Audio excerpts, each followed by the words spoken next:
Yang lagi viral teman-teman semuanya yaitu pembatasan barang dari luar negeri yang naik pesawat ke Indonesia, dan ini beritanya memang viral ada di mana-mana ya. Jadi yang berita beredar itu yaitu pembatasan di mana alat elektronik maksimal 5 unit dengan total 1.500 USD, kemudian alas kaki hanya 2 buah, kemudian barang tekstil maksimal 5 buah, dan juga tas maksimal 2 buah, dan juga sepatu.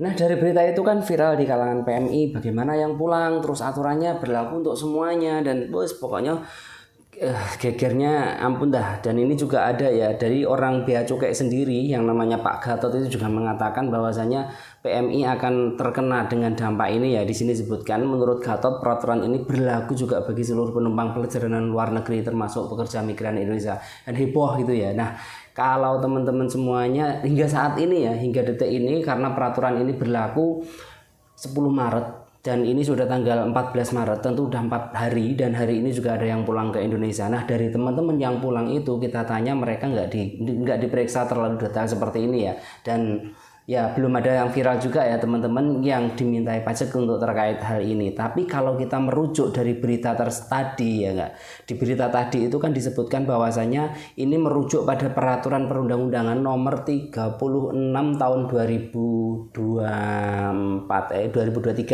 ya. Lah, dari aturan itu kita paham atau kita tahu itu ada pengecualiannya. Nah, kita bahas di sini biar teman-teman semuanya juga ada yang semoga terserahkan dan semoga ini dilaksanakan ya, karena memang di luar kadang-kadang juga banyak oknum-oknum yang itu ya. Nah, peraturan menterinya ini, peraturannya dari Menteri Perdagangan ya, Menteri Perdagangan itu Pak Zulkifli Hasan yang sekarang dari PAN. Nah, di situ ada poin-poin yang kita harus tahu, yaitu poin pengecualian ya, poin pengecualian ini. Di sini ada poin pengecualian di mana impor tidak dilakukan untuk kegiatan usaha, impor atas barang bebas impor yang tidak memiliki nomor induk berusaha yang juga berlaku sebagai angka pengenal importir. Nah, di sini impor tidak dikenai atau bebas biaya. Jadi impor atas barang bebas impor sebagaimana dimaksud ayat 1 tadi itu tidak dikenakan biaya, termasuk di sini adalah barang kiriman pekerja migran ya. Di poin E-nya itu ada barang pekerja migran. Nah, kemudian di sini juga ada di pasal 71. Ini ya, ini pasal 71 dari aturan tersebut juga disebutkan pada saat peraturan menteri ini mulai diberlakukan, maka barang bebas impor berupa barang kiriman pekerja migran sebagaimana dimaksud pasal 31 ayat 2 huruf E tadi, dan juga barang yang dibatasi impornya berupa barang kiriman pekerja migran sebagaimana dimaksud pasal 34 itu sudah berlaku tidak tidak 10 Maret kemarin, tapi sudah berlaku sejak aturan ini diundangkan. Ini udah lama, udah pernah viral kemarin itu loh, yang dibatasi itu loh. Nah, terus sekarang itu bagaimana? Apakah itu pembatasannya semuanya penumpang akan seperti itu? Kalau seperti itu nanti kan membludak ya, di Soekarno-Hatta itu akan benar-benar crowded sangat ya di sana nanti. Nah, kalau menurut pengamatan saya dari aturan ini ya, jadi yang dibatasi itu adalah barang baru ya. Jadi kalau seperti kaos kaki baru, sepatu baru, ataupun handphone baru itu kalau melebihi batas itu dibatasi. Itu menurut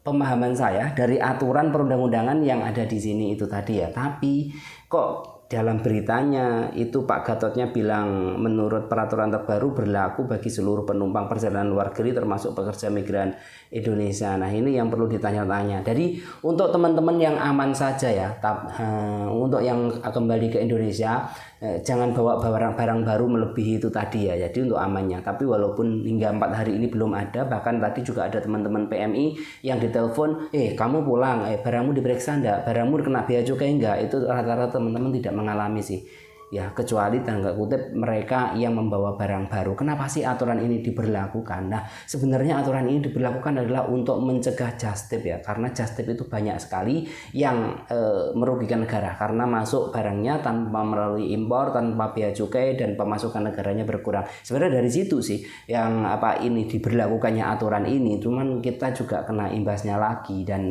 harapan kita yaitu sesuai pemahaman kita semoga PMI memang tidak dikenakan untuk biaya-biaya itu tadi, biaya cukai itu tadi terkait dendanya ketika kita melebihi batas. Semoga tidak. Tapi ke depan kita juga nggak tahu. Tapi sampai detik ini, hari ini, ya belum ada yang apa namanya, bawa barang dari luar negeri kemudian diperiksa biaya cukai, kemudian barangnya disita atau dia harus bayar biaya cukai. Kalau barangnya bekas belum ada, tapi kalau barangnya baru kita lihat perkembangannya seperti apa. Tapi harapan kita semoga pekerja migran tidak terkena aturan ini ya. Dan aturan ini ya teman-teman, sekali lagi kenapa baru boomingnya di 10 Maret, padahal untuk pekerja migran sudah diberlakukan sejak lama kemarin itu, sejak aturan ini diberlakukan itu kan ya, itu sudah, itu kemarin dulu yang heboh-heboh barang kiriman kita tertahan itu loh. Nah itu sebenarnya udah berlaku untuk pekerja migran. Nah kalau barang kiriman PMI tidak terkena pajak ya di bea cukai kita aman, tapi kalau nanti semuanya terkena pajak ya wassalam, kita semakin sulit. Itu aja sih.